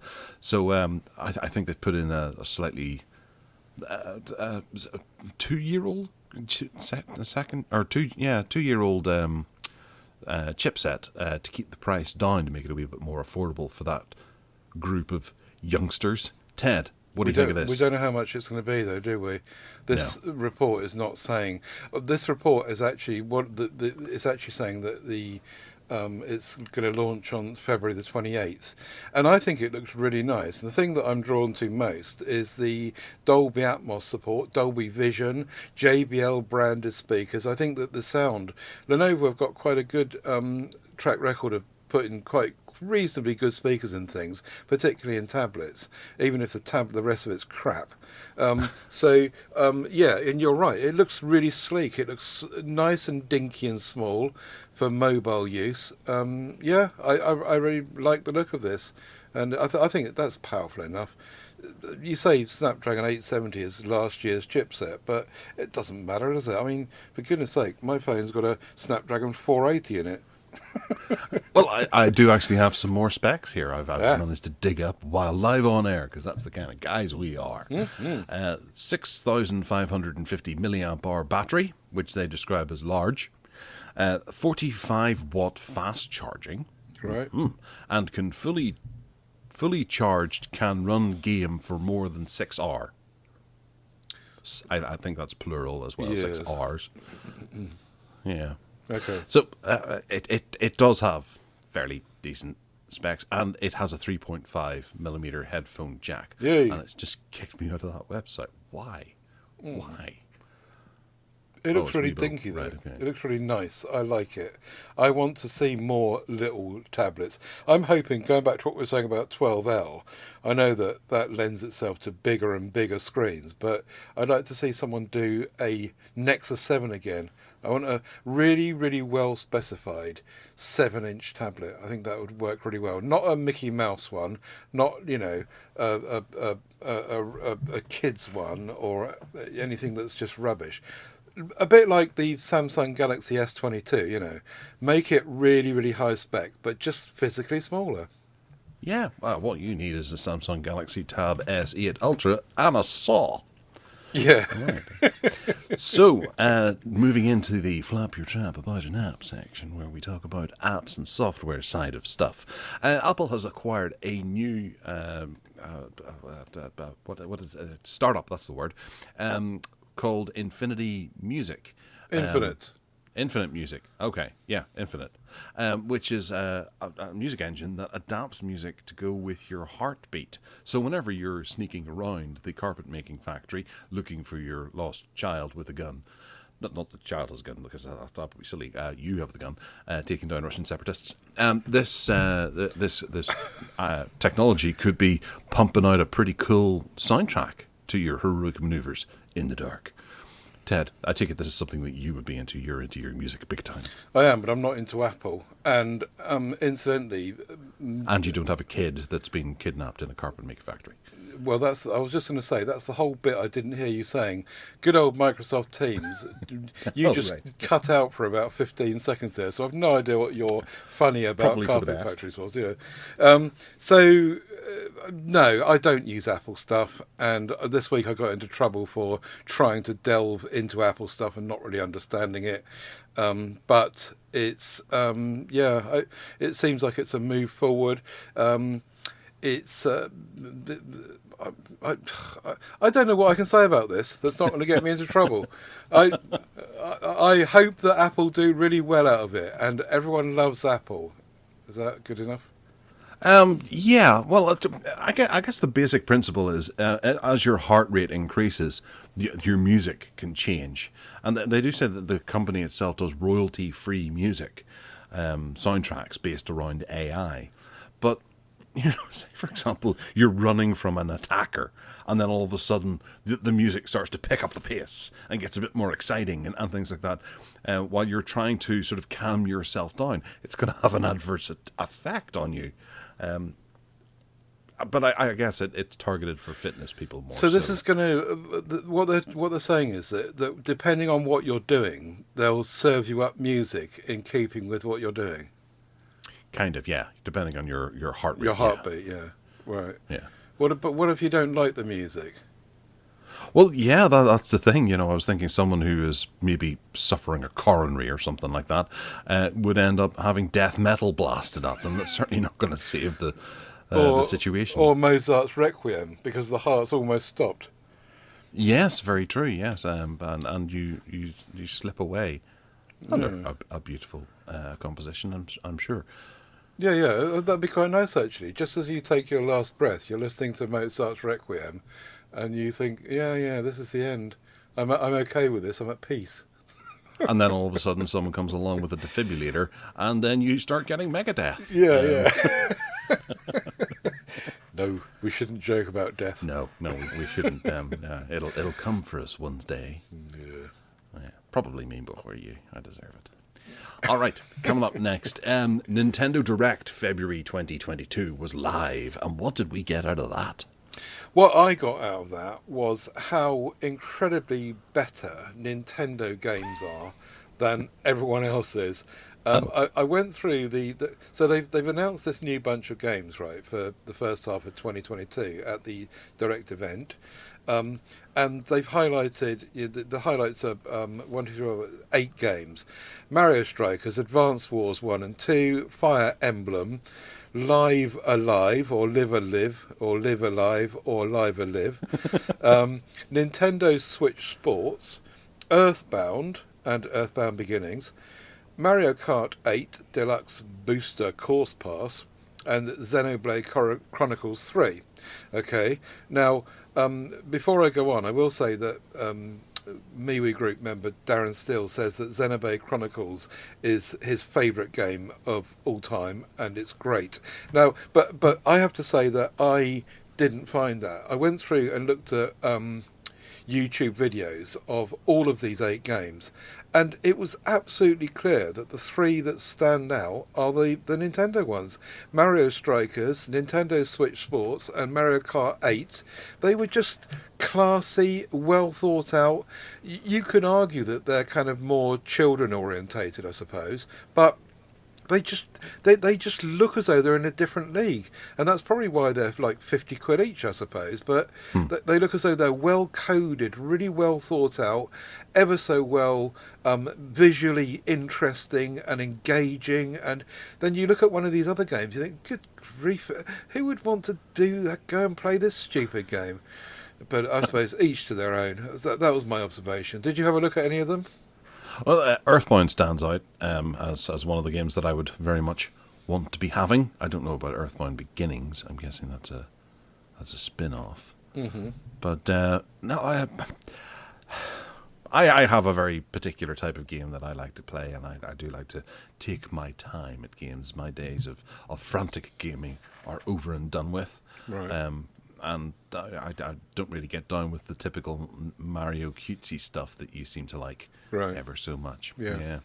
I did buy a game this week, and I'm noticing that it's available on the Nintendo Switch now as well, because it just came out the other day, and it's called Power Slave Exhumed, which is a fascinating game right from its origins, and I do recommend people look into that, because it's bizarre how this game came about to be, because it's a remake of a couple of different games, a few different games in fact, and that's one that's coming out on the Switch, and I was thinking that would work really well on the Switch. I might get a Switch to play that with.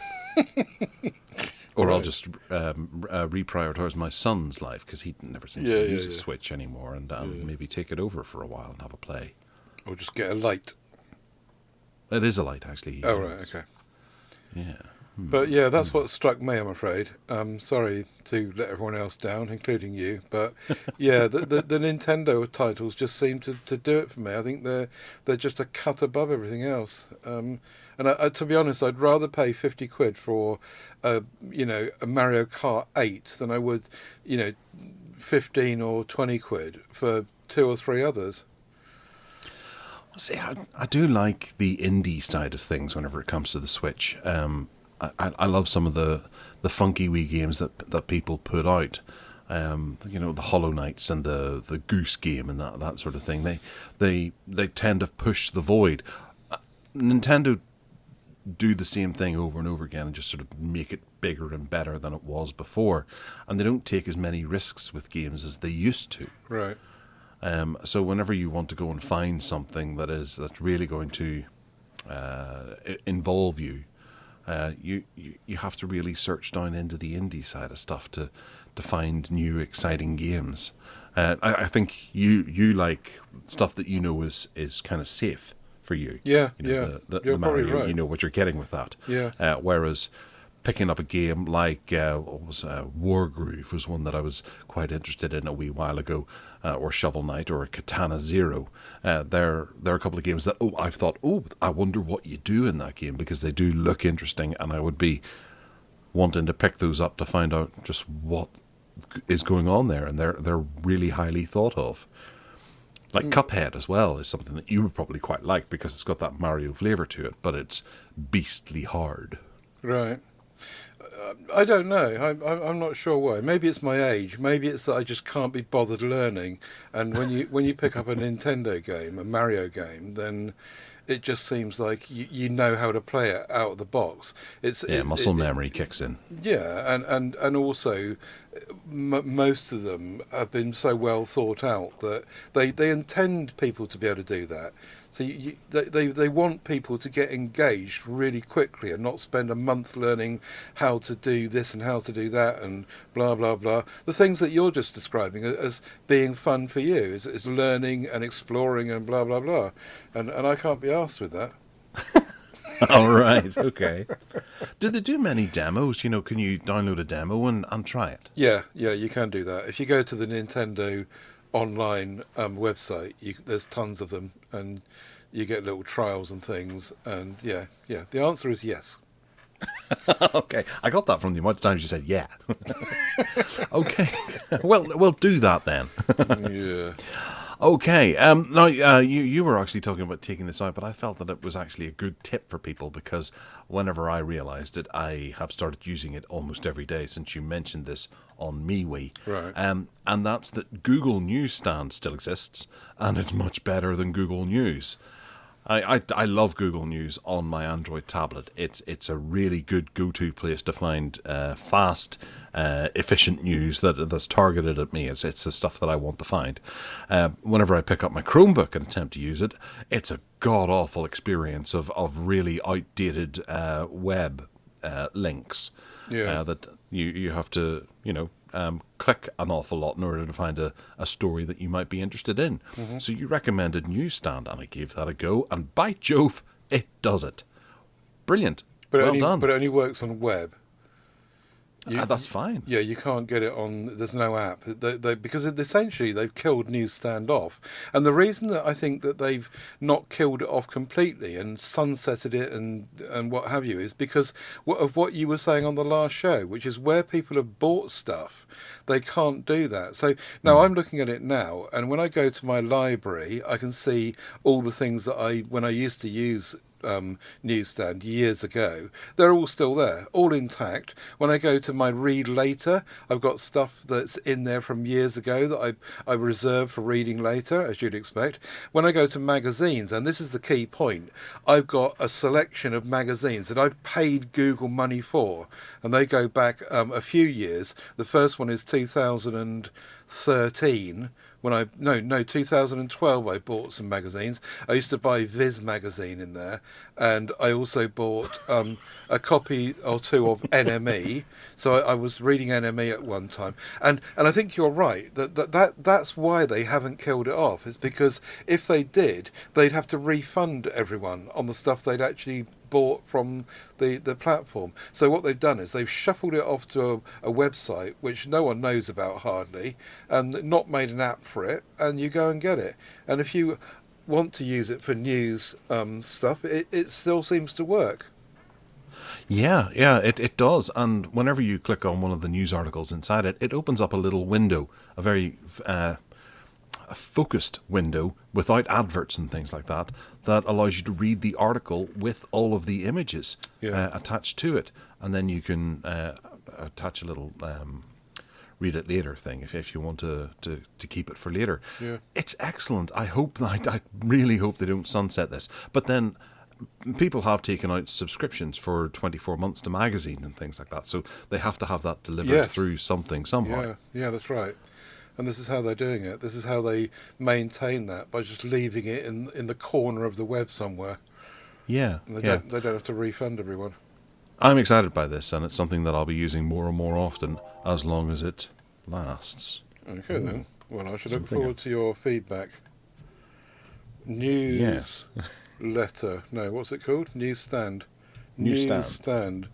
I just thought I'd look in the web store, the app store, to see if someone had done a hook into it, but Google wouldn't allow that, would they? No, it's not there. Carry on. Fair enough. Okay, so then moving on to Chrome OS news. What is new on Chrome OS today, Ted? One of the things that we were talking about last week was we didn't know where Chromebooks were in terms of the level of Android. We thought last week, I think, that we were all still waiting for Android 10 to be put on. But I checked my Pixelbook here, and it is already on Android 11. So I don't know if yours is either. Now, it could be a developer mode thing, because I'm always in developer mode. So it might not be true of a stable or or another version, or the beta. But it could be, it could be that Pixelbooks are ahead of the curve on that, apart from anything else, regardless of betas and developer options. But yeah, that was the answer to that. It's Android 11. Did you check yours? No, I haven't, but now you mention that, something's clicked in my mind, because I got hacked off earlier in the week. I was syncing some stuff to my Chromebook in order to take it work, and I went on to Plex, Amazon Prime, and Netflix, and I think Disney Plus I tried just out of interest. And I'd noticed that the SD card access had disappeared from all of those apps, which was really annoying, because I had a load of stuff synced to the SD card for those apps to save my main storage. And I went in and it was like, I've got nothing to watch. Oh no, I'll go and grab more stuff. And I couldn't sync it to the SD card. I was having to use the main storage. So I didn't actually think to check, could that be Android 11? And maybe it's borked the whole SD card allowance thing. Maybe it is. Yes. I don't know is the answer.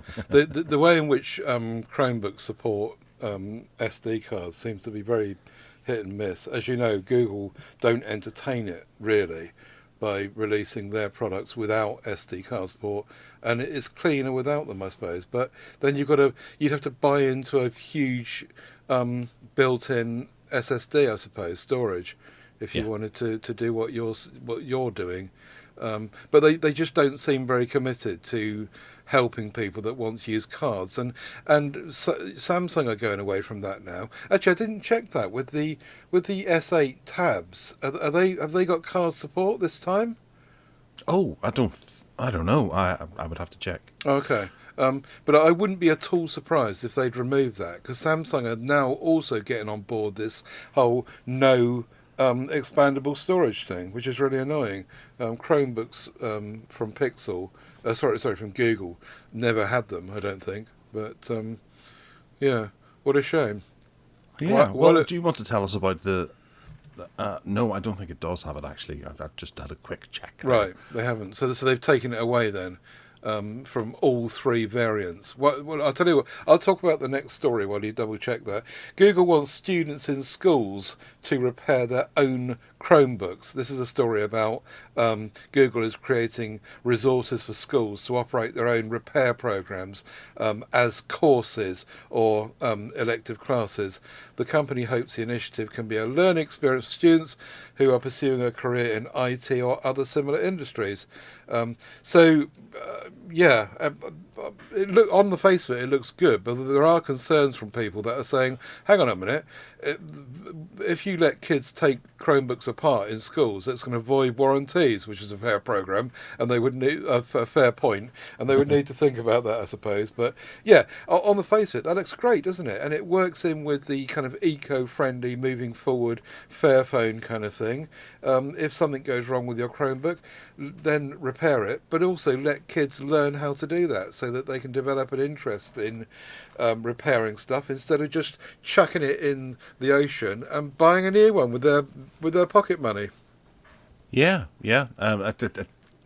Well, you get to learn those sorts of things at home and how they can tinker and hack stuff themselves. So I guess that's their main concern, is that they'll take it home and start doing that themselves. Knacker all the school equipment. Yeah. It would be encouraging, and yeah, well, I suppose it could give them old ones to do that with, and that would be a good way to get rid of them. Yeah. Let them dissect them themselves. Right, here we go. Tab S8 Ultra card support. I wasn't able to find that one. I did find that the S22. Oh yes, it has. Don't. It has. So no. I know that the phones haven't got it. I was talking about the tablets.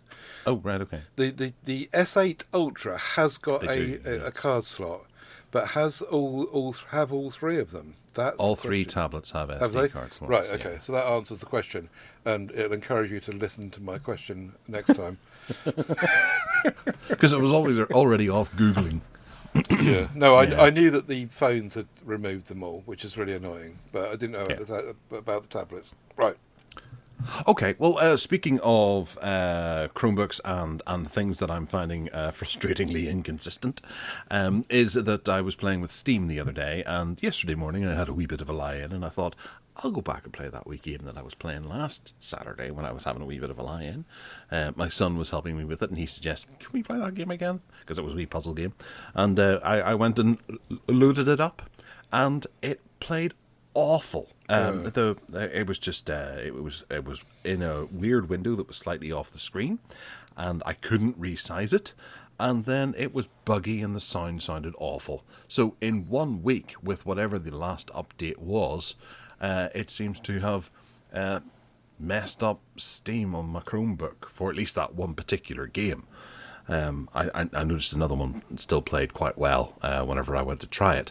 But I went back into that game that I was playing last week, and no, it's not worth doing. So I think, it's inconsistent at the moment. Have you written to the developer? It's not just the developer; it's Google too. With they do. There was an update the other day that downloaded, and it's taken away 2 features that I was enjoying on my Chromebook, and that really has annoyed me. It's like, oh, should I download another update again because it could break something else? Have you written to Google? No, well, it started to. Here's my letter. Dear Mr. Google, I thought that was a particularly strong start. Still Surge. Can you please? And that's where I gave up. Right. Yes. Because my keyboard stopped working. All right. Dear fascist bully boy. And what makes you think your bank manager is a man? His beard. Yes, his beard. All right. Hark back. What do we got in the hark back section this The week? VW Beetle. We're running short of time, so I'll be quick. When we were kids, before I could drive, or before I had a driving license, we had a 1970s Type 1 Beetle, and it was great. Loved it. Iconic.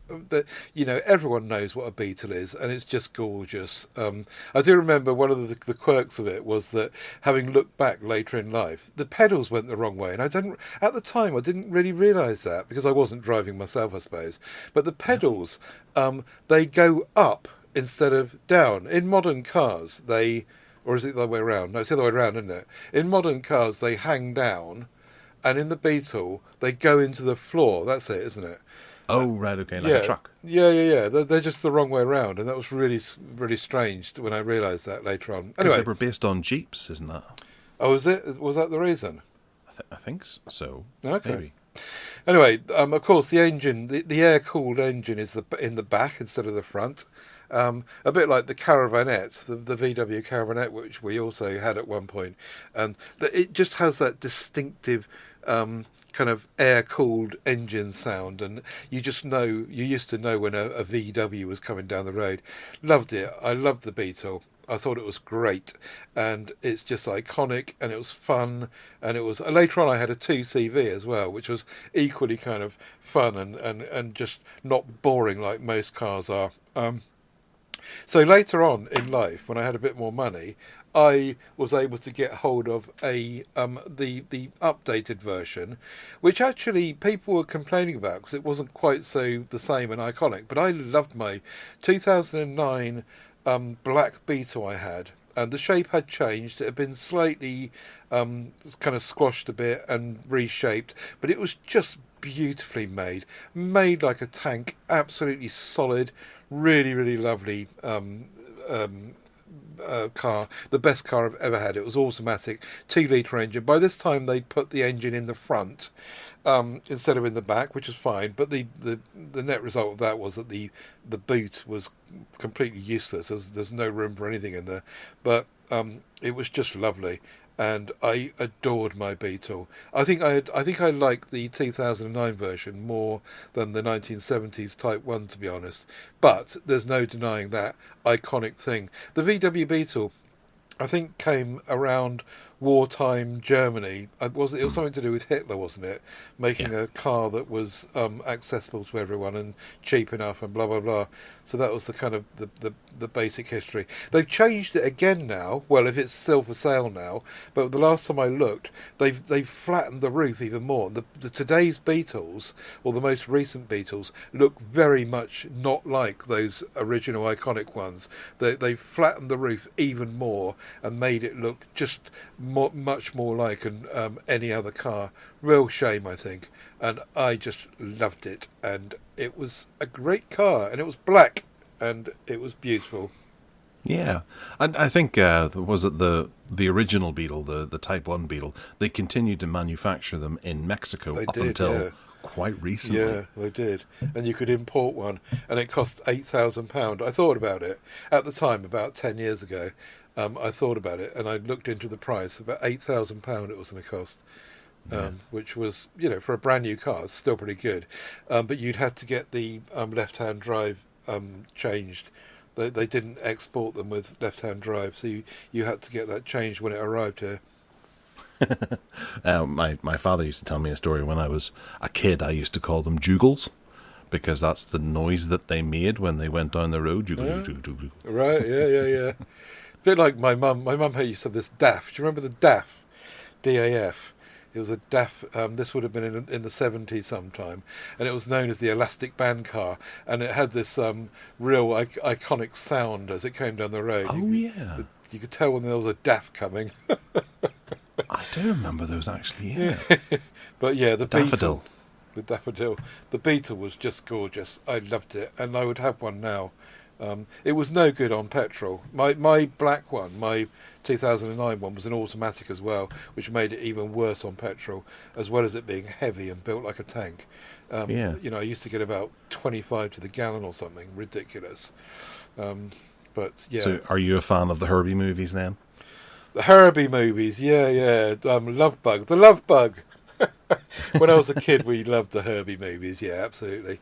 They were really good fun. I can remember going to the cinema to see those films in Saturday morning. I think they were Saturday morning cinema. I think didn't I think they broke them up into a series, and they showed it like 20-minute clips at a time or something. I do remember seeing it. Anyway. Yeah, Herbie. I think there was 4 films, then there was a TV movie with Bruce Campbell, and then there was 2 other films after that, wasn't there? I don't know. You obviously know it better than I do.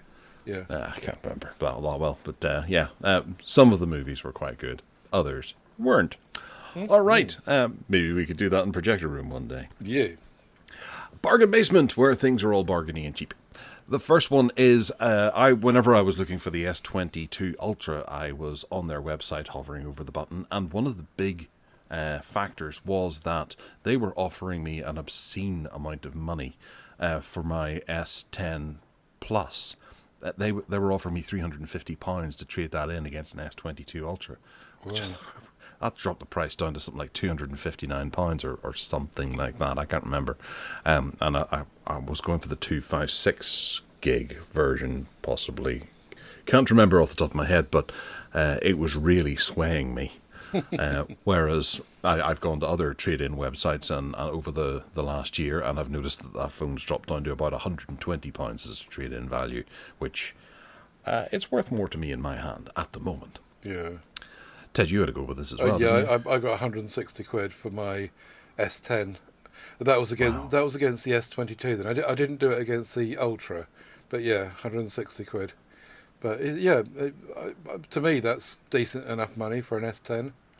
It is, yeah. But to be honest, this time I don't want to give it up because I regret giving up my S8 because I traded it in against the S10 Plus. Right. And I had my S8 for the full 2 years. And I miss that wee rascal. So I'd like my S10 to sit in my case. I do agree with you. The main reason for me is playing with decks, because it's the only device I've got to play with decks with. And if I had a Samsung tablet, I wouldn't be that bothered. But I do get the S10 out and do that, and I just play with it. I don't use it as my main phone or anything. It's just that I love playing with decks. It's great fun. Cool. What's next? These Nokia X20, not the XR20, 50 quid off at the Nokia website at the moment. So it's $269, and you can get to play with Android 12 now, instead of waiting for it and checking every day like I do with the XR20. But 50 quid off, worth having. And does that have the guarantee of Android updates? Yeah, but it's not quite as good as the XR20. I think it's 1 year short, so you get 3 instead of 4. Oh, fair enough. Okay. Excuse me. On the topic of smartwatches, I put this out yesterday on Twitter. If you have a look at my Twitter feed, you can find a link to it. There's the Fossil Men's Gen 5 and 5e touchscreen smartwatch with speaker, heart rate sensor, NFC and smartphone notifications has been dropped in price from £200 down to £111. That's 44% off. And it's a really nice looking smartwatch. It doesn't look to be too big either, and it runs Android Wear 2, I believe. I think it's 2. I'm just having a quick look down now because I forgot to check if it was 2 or 1. I just saw Wear and went, oh, that's it. You're as bad as me. No preparation. No. Who needs preparation? People would be a bit scared if we were to prepare for these sorts of things. But it's a really good looking device actually. I seriously considered this for all of 3 or 4 minutes. Wear OS. It doesn't say, does it? No. It doesn't give you the version at all. Does imply that it could be the first one. But who knows? Maybe you, dear listener, could go and buy one and find out, and then tell me, and then I'll go and buy it on the basis that you tell me it's 2. It doesn't look too fat, which is quite good. Yeah. Yeah, it's a nice looking size, not intrusive. And I'm being offered £22.24 for 5 months. Well, aren't you just? Yes. Now, the SanDisk, we've looked at 1 terabyte micro SD cards relentlessly on this show, but I've never seen the actual branded SanDisk one, 1 terabyte, with the Class 10 U3 for as low as 139 quid. and I was very tempted. We've seen them that low in like Lexar and some other makes, but not a proper SanDisk one and a U3, and that is really cheap. And when I think that it was 450 quid when it arrived, not that long ago, 139 quid. Very tempted. Yeah, yeah. On the back of that as well, there's also the SanDisk Ultra as well, is down to 157 from 220, which is kind of cheap too. The SanDisk Ultra. Okay, yep. Yeah.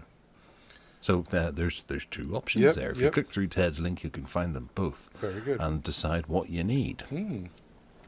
All right.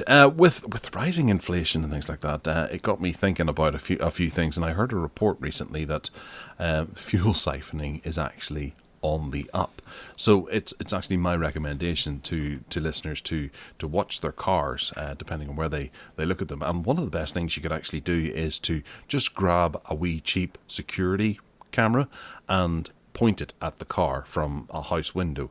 Now, you may keep it on the driveway or keep it on the street, but fuel siphoning is going to be a bigger thing going into this. And if you think about your fuel cap, there isn't actually too much in the way of security there, but having a camera trained on your car at all times at least gives you something that you can maybe hand to the police if you were to discover that you've been siphoned during the night. And there are two available on Amazon at the moment, TP-Link Tapo ones that are dead cheap, dead easy to set up. One's £20 and 39p, down from £35. The other's a slightly bigger, tilty, turny 360-degree one for £26.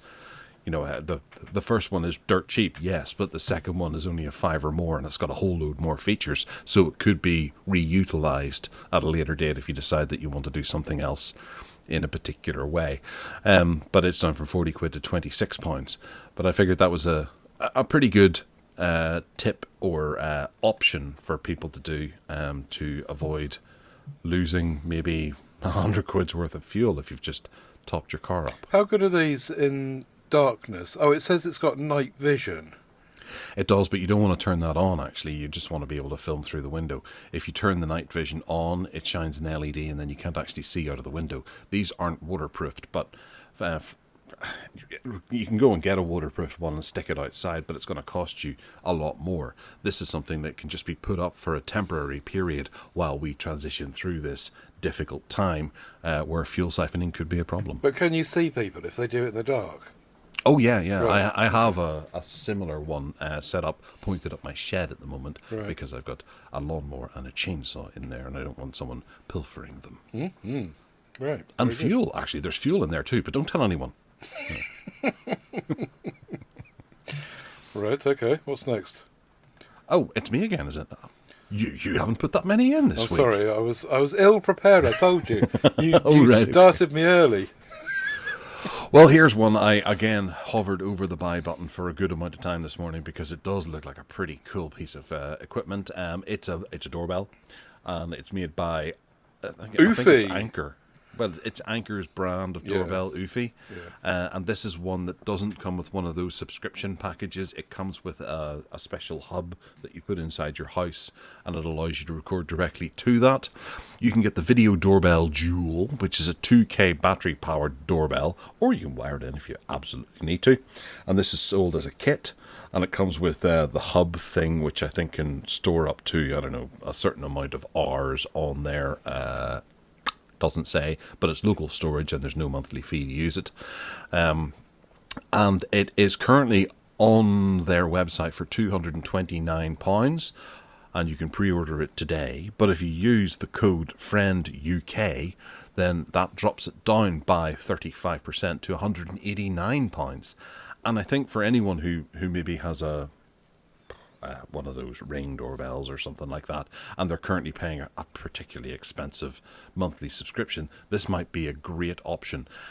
One of the cool things about this doorbell is that it's got two cameras on it. One that points at the ground where packages are set, or points at the person's feet who may have rung the doorbell, and another one that points directly at them. And then you can get a good feeling of what is actually going on at your house. And they call it Delivery Guard, that that can, track your deliveries as well. So it's a pretty cool little system, and I do really fancy it, but I just don't want to have to pay out £189 right now whenever I've got a doorbell that I'm currently using that isn't as good as this. Mm-hmm. Yeah. Very good. Yeah. Okay. The last one is over in Western Digital. They are having that recertified sale. They must have a number of recertified hard disks in stock. I recommend buying these over your regular hard disks, because when you buy a brand new hard disk off the shelf, if it's not recertified, you're actually a bit of a beta tester for it, and there's a potential that it could go down. And then it gets RMA'd back to Western Digital or whoever the manufacturer happens to be. They fix it, and what they do is they fix it and guarantee that it's going to be fixed, because they don't want that coming back, because it costs them money to RMA the whole thing. So it'll be properly looked at and properly taken care of. So whenever it's sent back out, it's recertified, and it's been through a whole bunch of tests that they don't do to the original ones, because only a certain percentage of them are going to fail. So it's cheaper for them just to certify the ones that are going out. The 5 terabyte Western Elements Portable, Western Digital Elements Portable, is down from £113 to £60, which is a really cheap deal. Fantastic, yeah.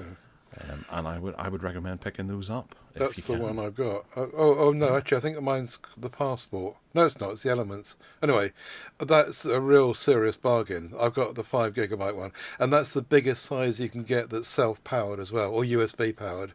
You don't need external power, which is great. I'm with you on that one. You pick up a load of these and have them all running in tandem, and you got a party going on there. You got a stew, baby. A stew. All right. Well, we're almost hitting 2 hours, so I'll take the opportunity to say thanks for listening.